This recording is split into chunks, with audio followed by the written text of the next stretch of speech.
The golden morning sun stretched across the vast plains of Windmere Ranch, where hundreds of horses grazed in the cool breeze. To any outsider, life as a horse seemed peaceful, running freely through open fields, feeling the wind against your mane, and living a life of power and grace. But if you were born a horse, you knew the truth. Life wasn't as glamorous as it seemed. From the moment a foal opened its eyes, its fate was already decided. Some were bound for glory, some for servitude, and some for far worse. This is the story of Blaze, a horse who learned the hard way that being born a horse wasn't a dream, but a lifelong struggle. Blaze took his first wobbly steps under the watchful eye of his mother, a strong and beautiful mare named Solara. She nuzzled him gently, whispering words of comfort. "You must be strong, my son. The world of horses is not kind." Blaze didn't understand what she meant. The grass was soft beneath his hooves, and the wind smelled sweet.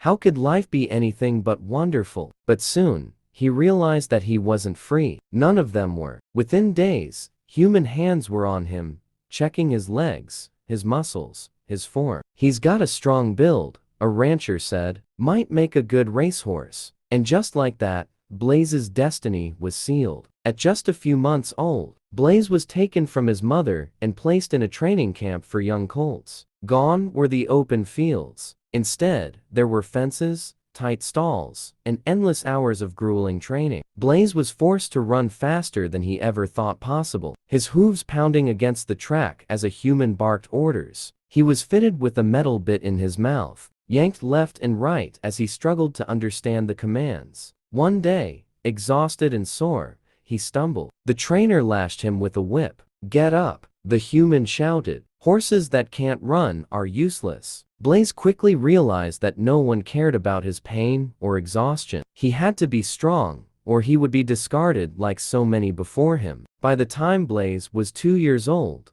he had become a star on the track. He had won races, his name whispered among humans as a promising champion, but he paid a heavy price for his speed. His legs ached constantly, his joints swollen from the unnatural strain of racing. Before his body was fully grown, the other horses whispered horror stories of legs snapping mid-race, of champions put down the moment they slowed. One day, Blaze met an older horse named Titan. "I used to be like you," Titan said, his eyes full of sorrow. "Fast, strong, touchable, but the moment I lost a race, I was thrown aside. Soon, they'll do the same to you." Blaze refused to believe it, but deep down, he knew Titan was right. Blaze raced for years, but as time passed, he slowed. He wasn't the young, fiery colt he once was. The humans noticed. One day, instead of being led to the track, Blaze was loaded onto a trailer. When the doors opened, he found himself in a different place, a riding stable. Gone were the cheering crowds and the thrill of the race. Now, Blaze spent his days carrying humans on his back. Some were gentle,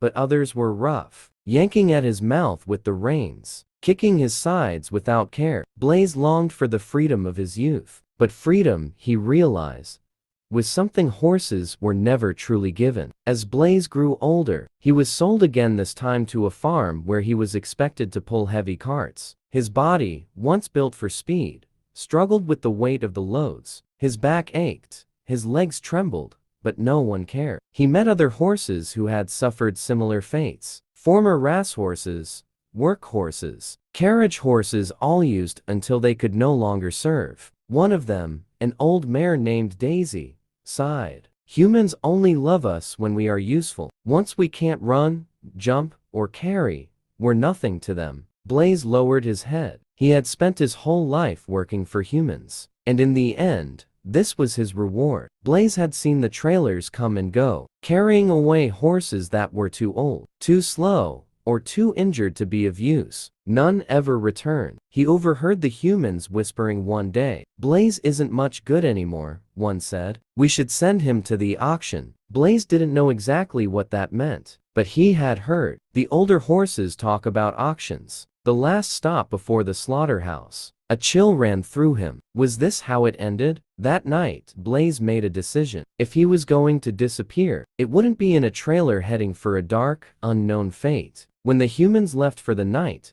Blaze used every ounce of strength he had left. He reared up, slamming his hooves against the old wooden fence until it splintered. Then, with a final burst of energy, he ran. He ran faster than he ever had before, faster than in his racing days, faster than when he trained, faster than when he was a young colt dreaming of open fields. This time, he wasn't running for a race. He was running for his life. Blaze disappeared into the wilderness, far from humans and their demands. For the first time in his life, he was free. The wind rushed through his mane, the grass soft beneath his hooves. He no longer had to obey commands, carry burdens, or prove his worth. He was just a horse, wild, strong, and untamed. For most horses, life was a cycle of servitude, but Blaze had broken free. Maybe, just maybe, there was a place where horses could live for themselves. To outsiders, horses may seem lucky, majestic creatures, admired for their beauty and strength. But behind that grace is a lifetime of being used, pushed to the limits, and discarded when no longer needed. Being born a horse means a life of labor, pain, and little freedom. Unless, like Blaze, you find a way to escape.